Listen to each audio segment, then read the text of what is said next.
17 বছর আমরা সংগ্রাম করলাম জনগণের ভোটাধিকার ফিরে পাওয়ার জন্য। এখন যখন নির্বাচনের দ্বার প্রান্তে আমরা উপনীত, প্রফেসর ইউনূস তাকে আমরা খুবই সম্মান করি। প্রথম দিকে তিনি নির্বাচন দিতে চান নাই। কিছু কিছু লোক তাকে কুমন্ত্রণা দিয়েছে যে আপনি আজীবন থাকেন কিংবা 10 বছর থাকেন। তারও শখ হয়েছে মন্দ কি, এইভাবে যদি পতাকা উড়ানো যায়, এয়ার কন্ডিশনের মধ্যে থাকা যায়, প্রতি মাসে বিদেশ সফর করা যায়, আত্মীয় স্বজনকে মন্ত্রী বানানো যায়, উপদেষ্টা বানানো যায়, রাষ্ট্র ক্ষমতায় যে বেহিসাবি কত ধরনের তৎপরতা দেখা যায়, তখন তারও ধারণা ছিল যে এইভাবেই বোধহয় চলবে। কিন্তু 13 মাস অতিবাহিত হওয়ার পর প্রফেসর ইউনূসও উপলব্ধি করেছেন যে এই দেশে সংস্কার করা সম্ভব নয়। একমাত্র রাজনৈতিক দল পারে এই দেশকে ঠিক করতে। তারা এই যে গুটি কতক লোককে বসিয়ে দেওয়া হলো, তাদের পিএইচডি ডিগ্রি থাকতে পারে, জনগণের সাথে কোনো পরিচয় নাই। যারা বাংলাদেশে গ্রাম অঞ্চল দেখে নাই, ধান গাছে তপ্ত হয় কিনা জানে না, আমেরিকার থেকে উড়িয়ে নিয়ে এসেছে তাদেরকে, তারা কিভাবে বাংলাদেশের ভাগ্য নির্ধারণ করবে? এদের সহযোগী হয়েছে এখন একটি রাজনৈতিক দল যারা 71-এ মুক্তিযুদ্ধের বিরোধিতা করেছিল, যারা 47 সালে পাকিস্তান আন্দোলনের বিরোধিতা করেছিল। সবসময় জনগণের বিপক্ষে থাকে তাদের অবস্থান। আজকে তারা বাংলাদেশে ভাগ্য নির্ধারণ করতে চায়। তারা তুলে এনেছে কি পিআর এর অধীনে নির্বাচন হতে হবে। পিআর কি? সংখ্যানুপাতিক নির্বাচন। পৃথিবীতে সখানে গণতান্ত্রিক দেশ আছে, 200 গণতান্ত্রিক দেশ আছে। এক এক দেশে যে যার কালচার অনুসারে, যে যার সংস্কৃতি অনুসারে, জনগণের অতীত অভিজ্ঞতার আলোকে সেই দেশে গণতান্ত্রিক ব্যবস্থা পরিচালিত হয়।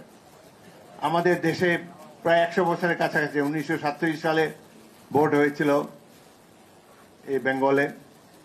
তার আগেও 2-1 বার ভোট হয়েছে, কিন্তু 37 সালে জনগণ প্রথমবারের মতো সংঘবদ্ধভাবে ভোট কেন্দ্রে গিয়ে তারা তাদের প্রার্থীকে নির্বাচন করেছে।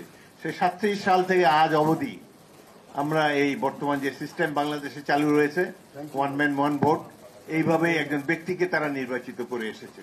প্রত্যেকটি আন্দোলন সংগ্রামে বাংলাদেশের জনগণ সঠিক সিদ্ধান্ত নিয়েছে, কোনোদিন তারা ভুল সিদ্ধান্ত দেয়নি।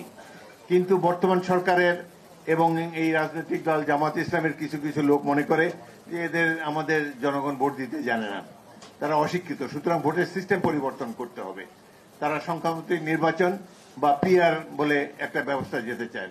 আমাদের আশেপাশে কোথাও পিআর নাই, আছে নেপালে ছিল, সেখানে 2 বছরে প্রায় 10টি সরকার এসেছে আর গিয়েছে। অবশেষে তাদের প্রাক্তন মন্ত্রী, প্রধানমন্ত্রী কয়েকজনকে পুড়িয়ে মেরেছে। বোঝা যায় এটি একটি দুর্বল সরকার, এই সিস্টেম স্যুট করে না। সেটি ছিল নেপালে।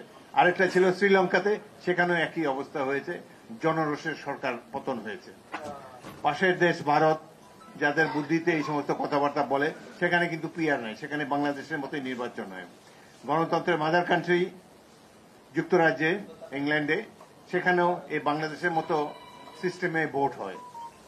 যদি এই পিআর সিস্টেম এতই ভালো থাকতো, তাহলে যারা 200-300 বছর ধরে যারা গণতন্ত্র প্র্যাকটিস করে এসেছে, তারা তো এই ব্যবস্থাটা, এই সংখ্যানুপাতিক নির্বাচনই তাদের দেশের জন্য গ্রহণ করত।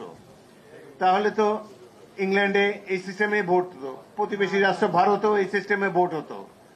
এখন এই সিস্টেমে ভোট হয় ইসরায়েলে, নেদারল্যান্ডসে আর 2-4টি দেশে, যাদের দেশে কালচার এরকম, তাদের রিকোয়ারমেন্ট অন্যরকম। হয়তো তাদের জন্য এটাই ভালো, এক এক দেশে যার জন্য যে সিস্টেম ভালো সেটা করুক।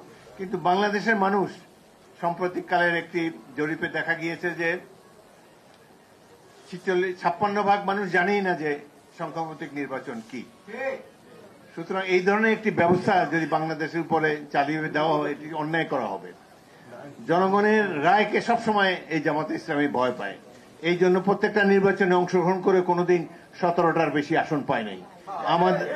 আমাদের দল বিএনপি যখন লেজে গোবরের অবস্থা হলো, সবসময় বিপুলভাবে 4 বার তো জনগণের ব্যাপক সমর্থন নিয়ে আমরা রাষ্ট্র শাসনের দায়িত্ব পেয়েছি।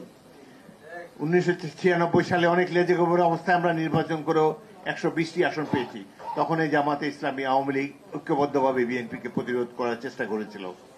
আমরা সবসময় জনগণের রায়কে মাথা পেতে নেই।